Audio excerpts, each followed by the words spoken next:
নমস্কার সবাইকে, আমাদের চ্যানেলে সবাইকে আরেকবার স্বাগত জানাই। ডব্লিউবিসিএস এবং ইউপিএসসি স্পেশাল আমাদের এই চ্যানেলটি। আমাদের এই চ্যানেলে specially history optional, Bengali optional আর GS papers, compulsory Bangla, English ইত্যাদি ক্লাস করানো হয়।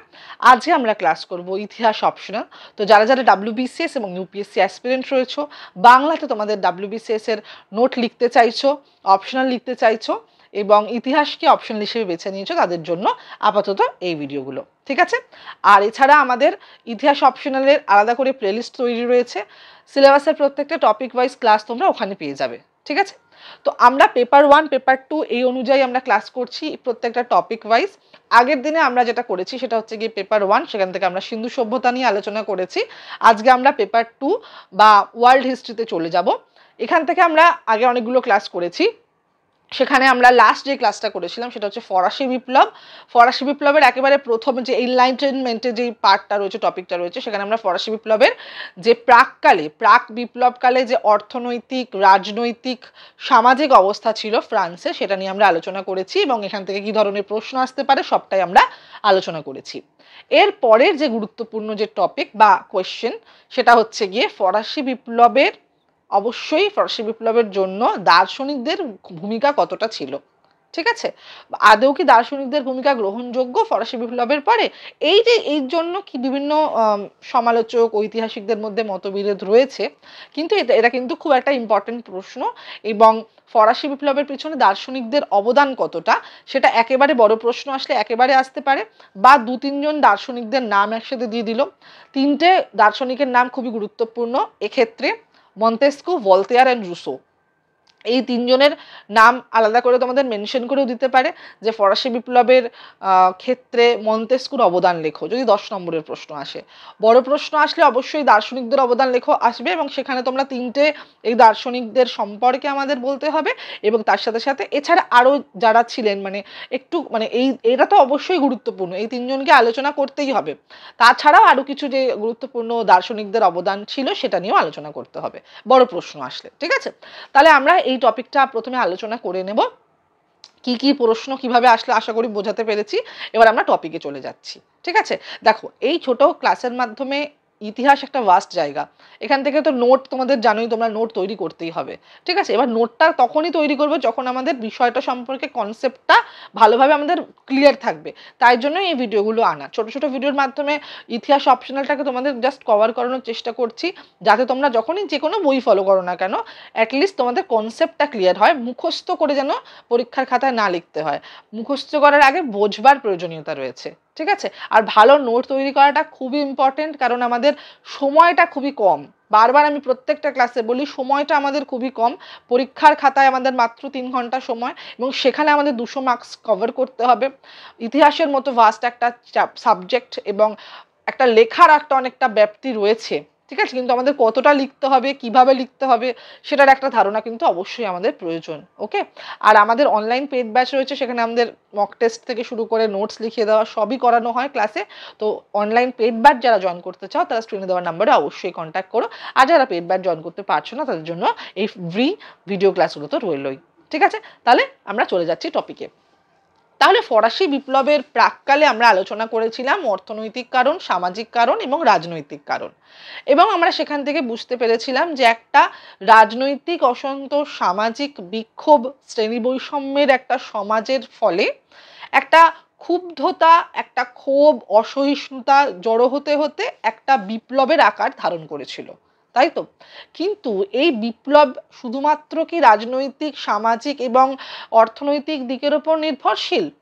অবশ্যই একটা গুরুত্বপূর্ণ দিক তো বটেই, কিন্তু তার সাথে সাথে যেটা দরকার সেটা হচ্ছে গিয়ে একটা বিপ্লব মনস্কতা বা বিপ্লবের জন্য মানসিক প্রস্তুতি, ঠিক আছে?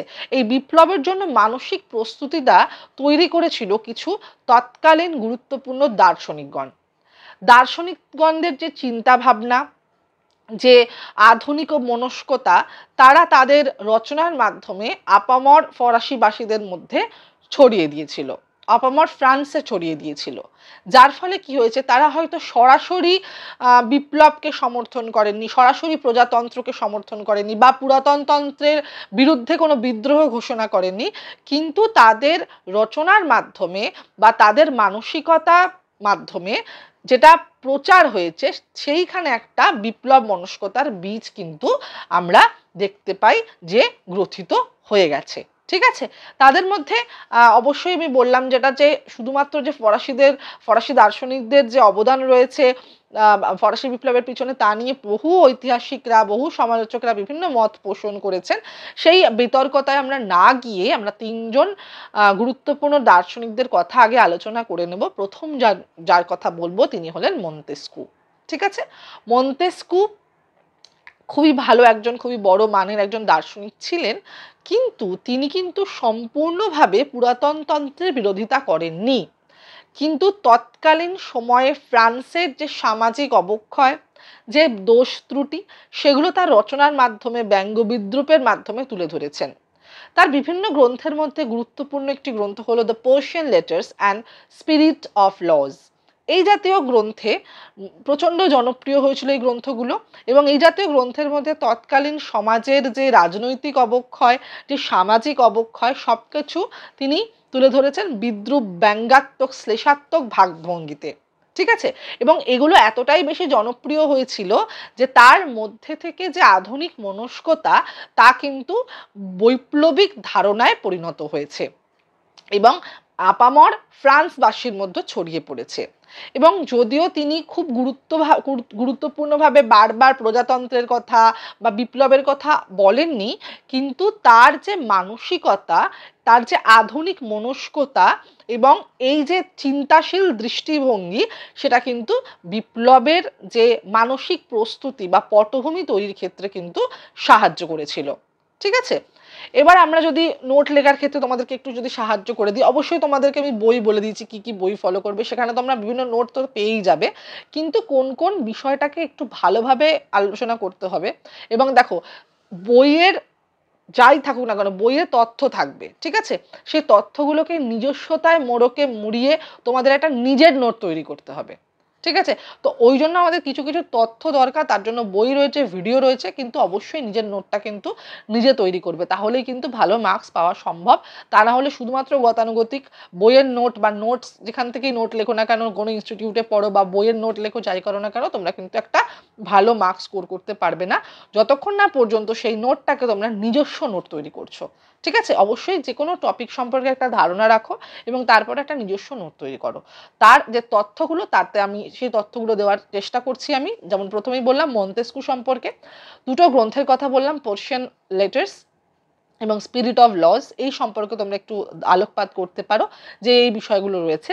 এবার ফরাসি দার্শনিক বা ফরাসি প্রবক্তায় যে জ্ঞানদীপ্তির যে প্রবীণতম প্রবক্তা হিসেবে আমরা মন্তেস্কুকে দেখছি, তার সময়কালটা তোমরা ব্যবহার করতে পারো। তার সময়কাল হচ্ছে 1689 থেকে 1755 খ্রিস্টাব্দ। ঠিক আছে, যা বললাম পার্সিয়ান লেটার্স সম্পর্কে একটু আলোচনা করবে, আর তারপরে স্পিরিট অফ লজটা তো বললামই, তার জনপ্রিয়তা।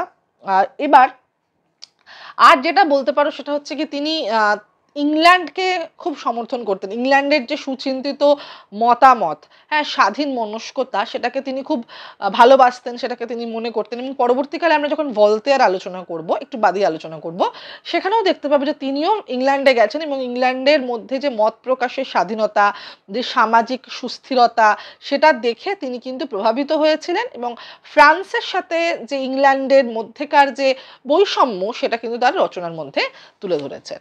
ঠিক আছে, এটা মন্তেস্কু অবশ্যই করেছেন। এবার আমরা যদি ভলতেয়ারে চলে যাই, তো ভলতেয়ার একাধারে ছিলেন প্রাবন্ধিক, নাট্যকার ও সাহিত্যিক।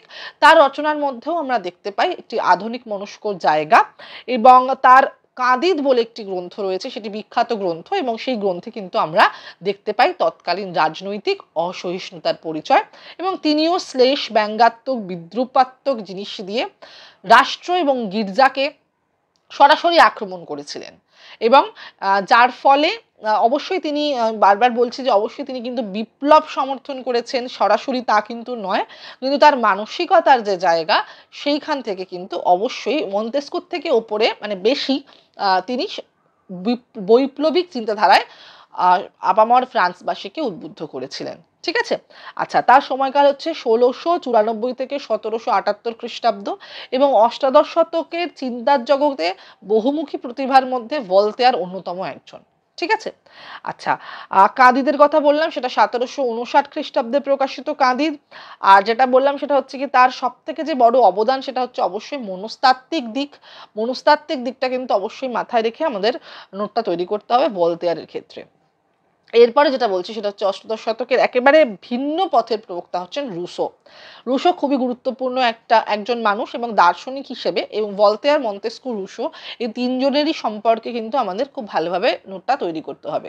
তার সময়কাল হচ্ছে 1712 থেকে 1778 খ্রিস্টাব্দ, ঠিক আছে।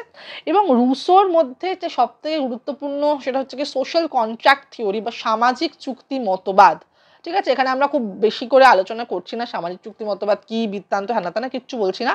জাস্ট আমি বলছি যে কোন কোন বিষয়গুলো তোমাদের নোটের মধ্যে অবশ্যই রাখবে। যে কোনো তোমরা ফলো করবে আশা করি, যে কোনো বই ফলো করছো বা নোট ফলো করছো।